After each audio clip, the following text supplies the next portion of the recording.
The topic I'm taking up this afternoon is on oncology clinical trials in Africa. And I have the ambition of being able to take you through. I'll do the introduction of the actual topic and look at challenges of oncology clinical trials in Africa, dwelling on perceived reasons for the disparities and inequities that continue to drive the low volumes of clinical trials in Africa. I'll also look at recommendations, strategies to disrupt this paradigm. At the end of the presentation, I intend for us to take home a few points. Basically, reversing the impact of omitting more than 1 billion people from global research. Secondly, African clinical trials overview, good clinical practice, how to improve it across board, and diversity,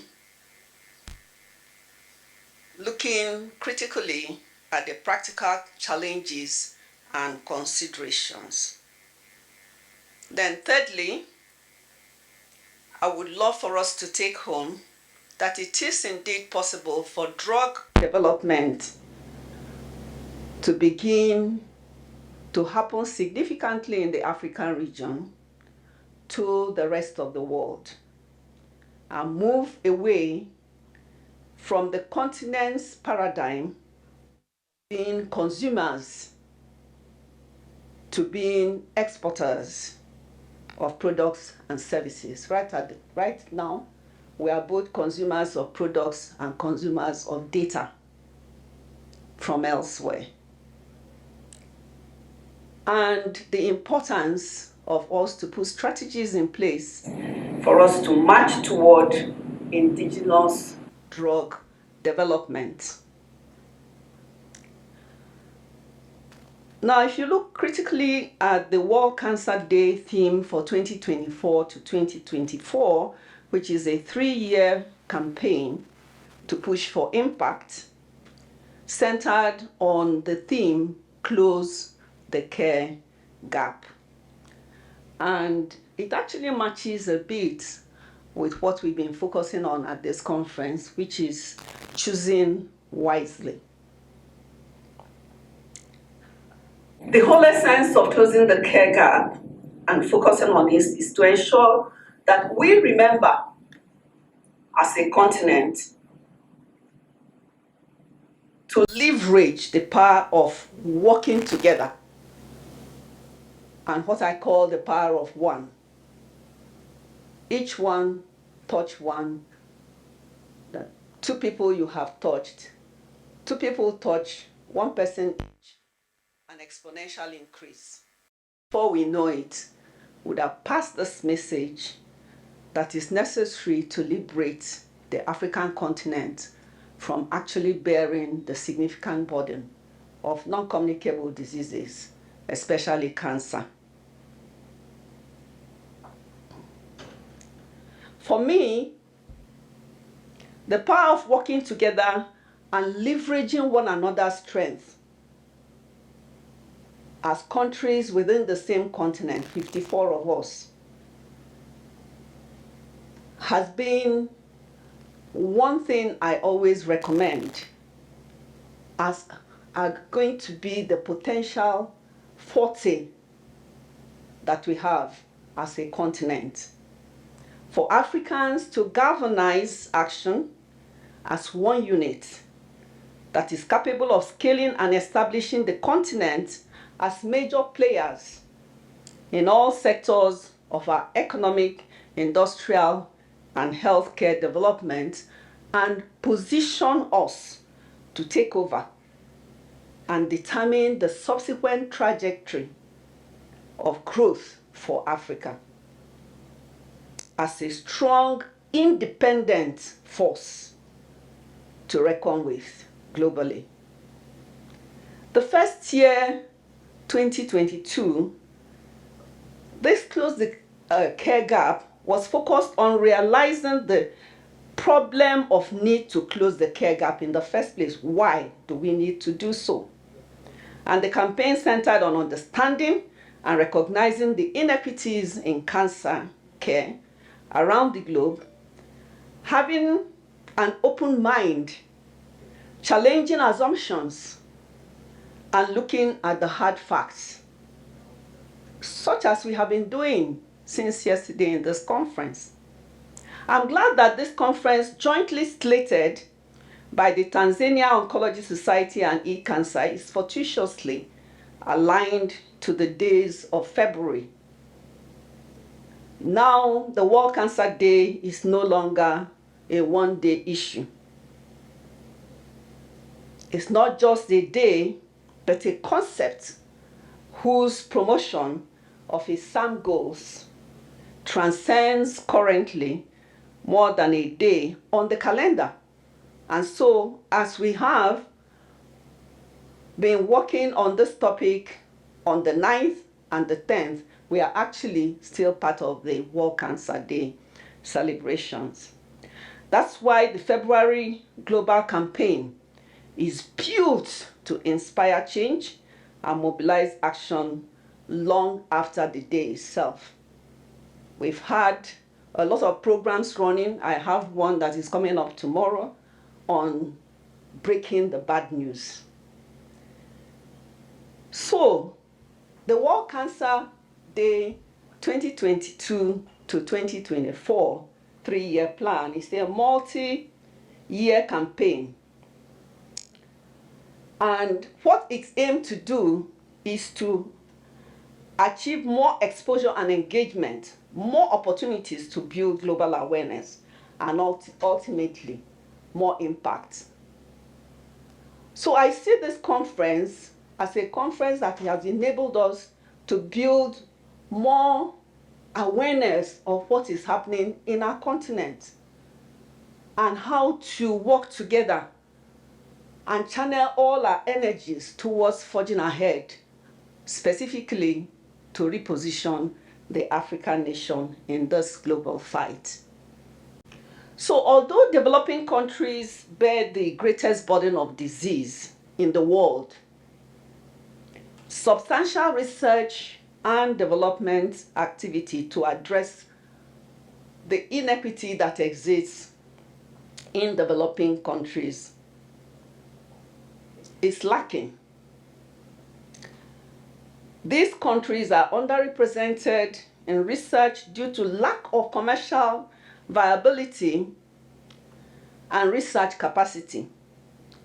And clinical trial research, particularly systematic studies in human subjects, including patients and other volunteers, are required in order to discover or verify the effects of and/or identify any adverse reactions to investigational products in diverse populations.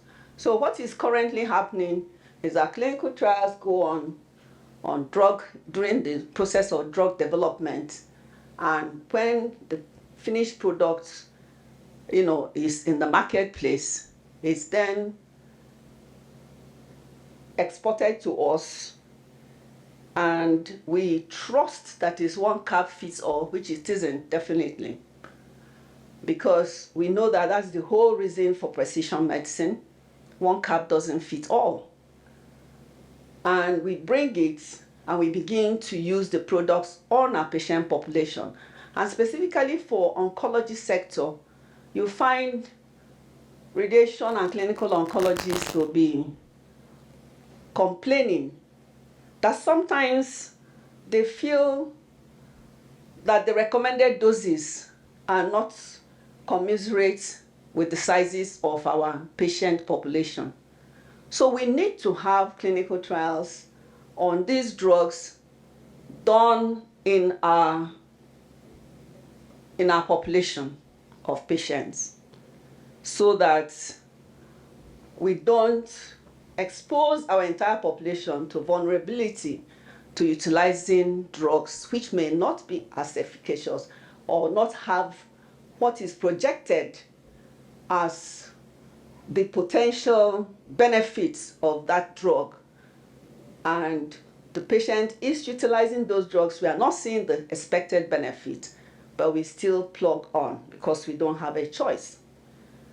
So Africa has approximately 15% of the world's population, and only an estimated 2% of global clinical trials are conducted in Africa. A recent landscape analysis by Professor Odedina et al. Revealed that out of the 109 ongoing oncology clinical trials in Africa, majority are being implemented in Egypt,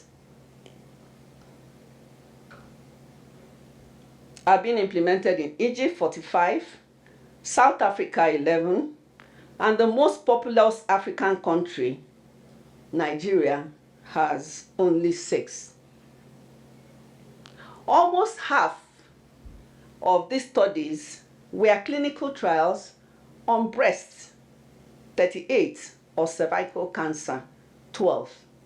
And we do know that there are over 200 diseases captured as cancer. Now, people who seek cancer care do hit barriers at every turn, such as the following, which is captured, I believe, in this next slide. Multiplicity of factors identified as challenges that continue to keep Africa back in the space of low clinical trial volume include the following: impoverished GDP, poor income, including being inundated by out-of-pocket payments, poor compensation of healthcare workers, education and knowledge gaps, both by our community of patients as well as the healthcare providers themselves in this critical area, extreme poverty of pocket, as well as poverty of health information, which I believe is what continues to dog the steps of moving forward in terms of late detection. At one conference I was in South Africa, one WHO representative was making a presentation, and he said, if you were asked to mention 3 reasons why cancer mortality and morbidity statistics is still very poor in Africa, you have 3 reasons: late presentation, late presentation, late presentation. So this basic reason is still the quagmire that we are looking at. Another thing is uninformed policymakers. They don't understand why it's a need to prioritize cancer. If you go to the media houses, in high-income countries, they will push the cancer information as much as, in fact, they're happy you've come up with the information. But I don't know about your own country or your own countries, but in Nigeria, if you go to the media house, they want to charge you. And they tell you that they are running a privatized system and that there are other problems in the healthcare industry. Why should they prioritize cancer? And I said, you need to prioritize cancer because the number of deaths that occur daily is like a plane load, a plane crash a day is the kind of toll, death toll, that cancer is contributing to us. So why would you not want to prioritize it?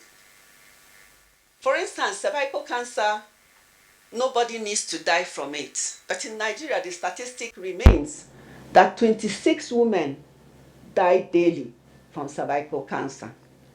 And this is a totally unavoidable death. So absent discrimination that is based on geographical location, ethnicity, gender, sexual orientation, age, disability, language barriers. All these inundate the reasons why we continue to experience low volumes of clinical trials, and for us not to be a favored site for location of clinical trials. Paucity of necessary health system policies and structures, or non-implementation and inefficient implementation of policies where they exist. For instance, a lot of African countries have their 5-year cancer control plan. And a lot of times, that 5-year cancer control plan will be on paper, and every plan is being made to implement it, and that is what happens in those 5 years. Plans to implement it, but not actual implementation. And I know that some countries have run up to 2 cancer control plans, 5-year cancer control plans like that. So there has to be a structured and intentional effort, not just to put together policies, but to also ensure that they are implemented. Another factor is absent and poor ethical frameworks. It has improved because a lot of institutions have institutional review boards. However, as you see in the recommendation I will give, it's important that these institutional review boards have an umbrella oversight that is referred to a national ethical review board. For us, we call it the National Health Research Ethics Committee. So the National Health Research Ethics Committee is there to oversight the institutional review boards and ensure that they are well constituted, ensure that they are not operated ad hoc, and ensure that every aspect of the work of the review board is done within good clinical practice compliance. There's also unskilled research academic community. We know that the size, I think it's about 3% of publications that are coming out from the African region. 3% is very poor. We need to scale this up. And we cannot do that by concentrating on publish or perish. It only happens when you have graduated and you become a lecturer. That for you to advance, then it's publish and perish. The publish and perish should actually begin from student days, and it becomes a culture. There is an understanding of research that is ingrained and is part and parcel of your daily living as an academician. We need to be moving towards that. Poor, unavoidable, inaccessible oncology infrastructure. We are improving. We've seen the improvement in Tanzania. Some of those milestones have been replicated in other countries in Africa. However, the speed is still very, very low. We need to upscale because we are looking at, actually it's even less now, that oncology units, that is the radiation therapy units, should have 1 million population per unit. 1 million per unit. So in Nigeria, for instance, we are over 200 million. That means we should have 200 million. And I'm talking about the fact that this has been scaled up. 200 million radiotherapy centers. How many do we have? Less than 12. So infrastructural deficiency is still profound. Non-inclusion and low inclusion of low and middle income country populations in the whole process of clinical trials in general, genomic studies, and precision medicine. There was an effort to map the genomics of the global genomics, and Africa had a representation of, I think, 3%. Whereas the diversity of the genomes in Africa is said to be the highest in terms of its multiplicity. So unnecessary, robust, but unfriendly regulatory frameworks are also dogging our steps. I happen to be a director of our University of Nigeria Center of Excellence for Clinical Trials. And it's a model that we are advocating that should be utilized in all the 54 African countries, developing clinical trial units, which are focused clinical trial units for implementing clinical trials, because we believe that is going to improve the GCP compliance. And the people who are there, the staff there, are well-trained, well-skilled to handle clinical trials. And it can be multi-therapeutic, because the ones we have existing now are monotherapeutic, but we need it to be multi-therapeutic for it to have a diversification that is required. Now, for COVID trials, vaccine trials, we had 3 potential studies, and we had moved to the stage of just waiting for the new drug entity to come in. And before we knew it, the sponsor said, we're pulling out. Why were they pulling out? Because they had met so much stringent measures by the regulatory authority that by the time we were ready to start recruiting, other countries had already gone halfway or even finished with their recruitment, the number that was required. So they didn't need our site to continue to do so. And it wasn't specific for my site, it was specific for all the Nigerian sites. Sometimes there are 3 of us, and it happened 3 times. And I can believe that this is happening also. So unnecessary, robust, but unfriendly regulatory frameworks, which results in African sites being delisted as the trial recruitment expires, waiting endlessly for regulatory approvals.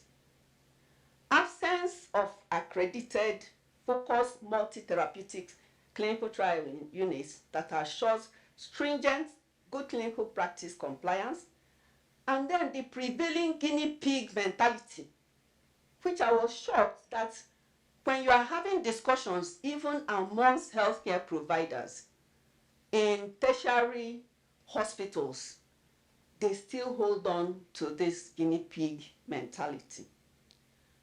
It surprisingly prevails, so there is still a huge need for capacity building. And what does it birth?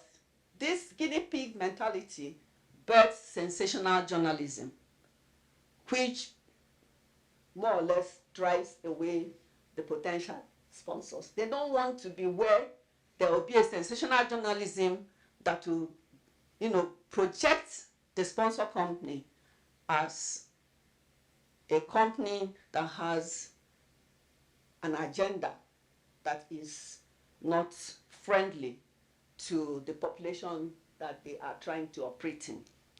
So political instability, and we know that this is one of the quagmires of the continent, plays a huge role. And what does it do? It makes sponsors jittery, So of the 54 countries in Africa, we find that 20 are noted to have hosted oncology clinical trials. So the volume is still quite low. We want to take specific perspectives, and I'm going to really rush over that because most of it I've already explained.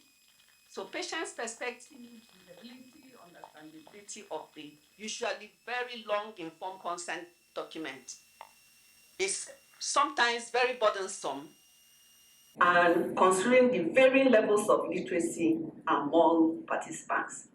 Numerous languages and dialects for the translation of the research documents, especially consent forms. Therapeutic misconception is common. Patients agree to participate in clinical trials without being aware of the non-beneficiaries, and they believe their participation in clinical trials will guarantee better quality treatment. In some of the African countries, it was recorded that some patients are given transport. But rather than use the transport to travel themselves to the sites where they are needed to continue the recruitment, they will use the money to take care of what they consider to be a better priority, and they will walk the distance. So the patient now arrives in a worse debilitated situation than you need that patient to be. So denial, stigmatization of cancer, and fatalistic views about cancer treatment outcomes, which hinders patient recruitment. Strong reliance on traditional medicine and faith-based healing. This is very prevalent in the African region. Lack of trust and concerns about exploiting vulnerable population. On the researcher's perspective, lack of dedicated research team, limited staff skilled in research, poor team commitment, interprofessional rivalry, and dominance. You have the pharmacists, the medical lab scientists, the medical doctors. There is a lot of interprofessional rivalry. And each of these teams need to work together.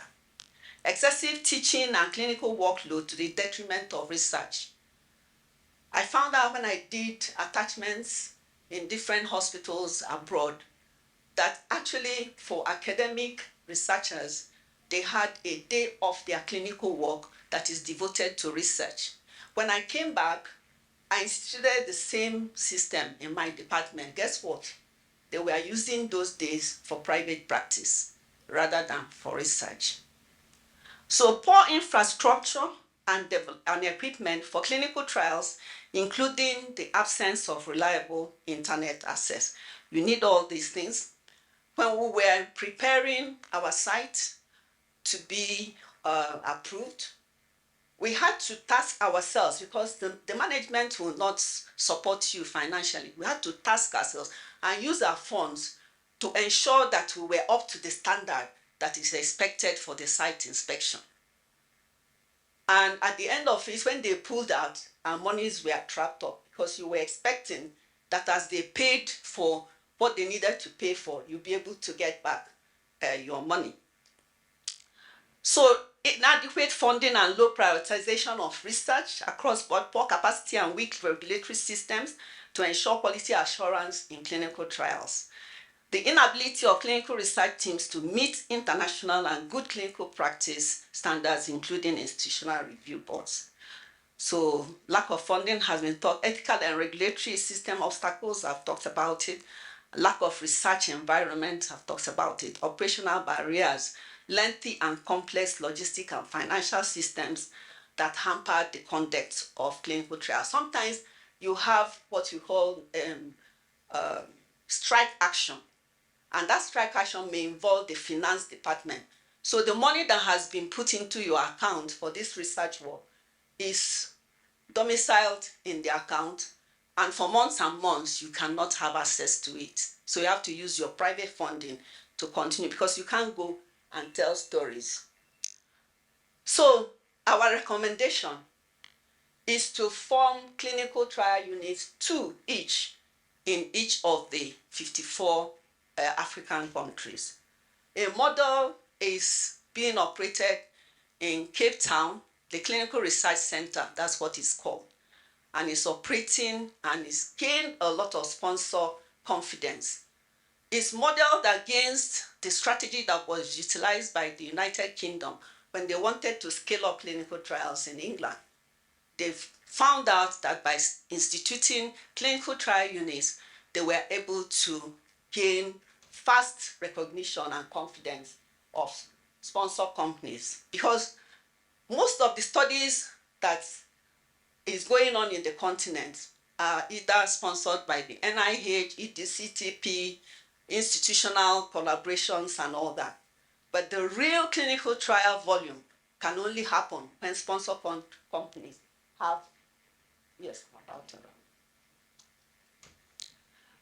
when sponsor companies have enough confidence to cite their studies in the continent.